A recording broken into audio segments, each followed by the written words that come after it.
19 सितंबर 2024 गुरुवार। वर्ष का 24वां सामान्य सप्ताह।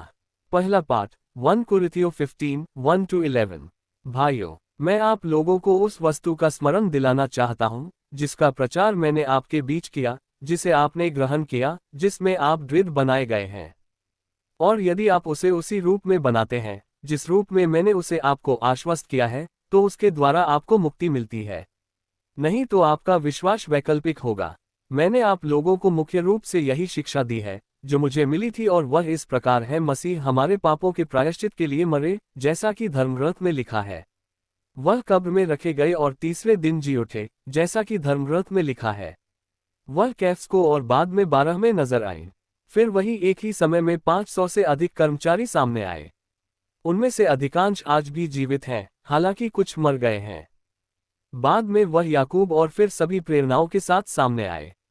सबके बाद वह मुझे भी, मनो ठीक समय से पीछे के जन्म को दिखाई दिया। मैं प्रेरणाओं में सबसे छोटा हूँ। सच प्रश्न, तो मैं प्रेरणा कहलाने योग्य भी नहीं, क्योंकि मैंने ईश्वर की कलीसिया पर अत्याचार किया है। मैं जो कुछ भी हूँ, ईश्वर की प्रार्थना से हूँ, और मुझसे जो प्रार्थना मिली, वह व्यर्थ नहीं हुई। मैंने उन सब से अधिक परिश्रम किया है, मैंने नहीं, बल्कि ईश्वर की कृपा की है, जो मुझ में शामिल है। खैर, काय मैं हूँ, काय वे हूँ, हम वही शिक्षा देते हैं, और उसी पर आप लोगों ने विश्वास किया है। लूकस 7, 36-50। किसी फरीसी ने ईसा को अपने यहाँ भोजन करने का निमंत्रण दिया। वे उस फरीसी के घर आकर भोजन करने बैठे। नगर की एक पापिनी स्त्री को पता चला कि ईसा फरीसी यहाँ भोजन कर रहे हैं। वह संगमरमर के बर्तनों में कोलोन लेकर आई, और रोटी हुई ईसा के स्टेज के पास स्टेक हो गया। उसकी आंखें उनके चरण को ब्याज पर ले गईं, इसलिए उन्होंने उन्हें अपने केशों से ले लिया और अपने चरणों को थियो चुमकर उन पर कोलोन में डाल दिया। जिस फरीसी ने ईसा को निमंत्रण दिया था, उसने ये देखकर मन ही मन कहा, यदि वह मनुष्य नहीं जाता है, तो अवश्य जाना कि जो स्त्री इसे छू रही है, वह कौन और कैसी है, वह तो पापिनी है। इस पर ईसा ने कहा, शमौन, मुझसे तुमने कुछ कहा है? उसने उत्तर दिया, गुरुवर। कह दिया। किसी ने जापान के 2 कर्जदार थे। उनके पास का कर्ज अदा करने के लिए कुछ नहीं था, सो जिस मैजिशियन ने दोनों को माफ कर दिया। उन दोनों में से कौन उसे अधिक प्यार करेगा? साइमन ने उत्तर दिया, मेरी समझ में तो वही, जिसका अधिक कर्ज माफ हो गया। ईसा ने कहा, तुम्हारा फैसला सही है। तब उन्होंने उस स्त्री की ओर मुड़कर साइमन से कहा, इस स्त्री को देखो हो। मैं घर आया, मुझे पैर धोने के लिए पानी नहीं दिया, पर पैर मेरे पैर अपने आंसुओं से धोए और अपने केशों से सीखे। तूने मेरा चुंबन नहीं बनाया, परंतु ये जब से भीतर आया, मेरी पैरती राह रही है। मेरे सिर में तेल नहीं डाला जाता, पर मेरे सिर में तेल नहीं लगाया जाता।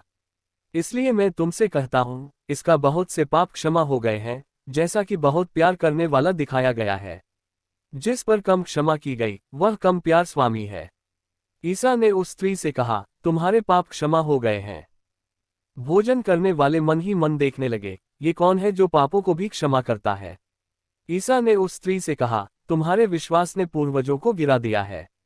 शांति प्राप्त कर जाओ। मन चिंतन। सीमोन फरीसी और उस पापिनी स्त्री में क्या अंतर था? हम किसी को भोजन पर एक साथ बुलाते हैं, जब हमारा अच्छा परिचय हो, पारिवारिक संबंध हो। यानी जिस साइमन ने प्रभु यीशु को अपने घर भोजन पर बुलाया था, तो अवश्य ही प्रभु का सम्मान करना और उनके प्रति अपने प्रेम को प्रकट करने के लिए निमंत्रित करना होगा। लेकिन प्रभु उनके प्रेम की गहराई को जानते हैं। वहीं दूसरी ओर पापिनी स्त्री का प्रभु से शायद ही कोई पूर्व का संबंध हो, लेकिन हम कह सकते हैं कि पाप क्षमा करने वाले प्रभु का और पाप क्षमा प्राप्त करने वाले पापी मनुष्य का सबसे गहरा संबंध होता है, और उसके गहराई को वही समझ सकता है जो कोई भी हो सकता है। ईश्वर की क्षमा का अनुभव किया जाता है। पापिनी स्त्री ने शायद अपने पापों को समझाया और क्षमा का मूल्य भी समझाया। मैं पापी क्यों हूँ, और यदि पापी हूँ तो मैं क्षमादान करने वाले प्रभु को कितना प्यार करता हूँ।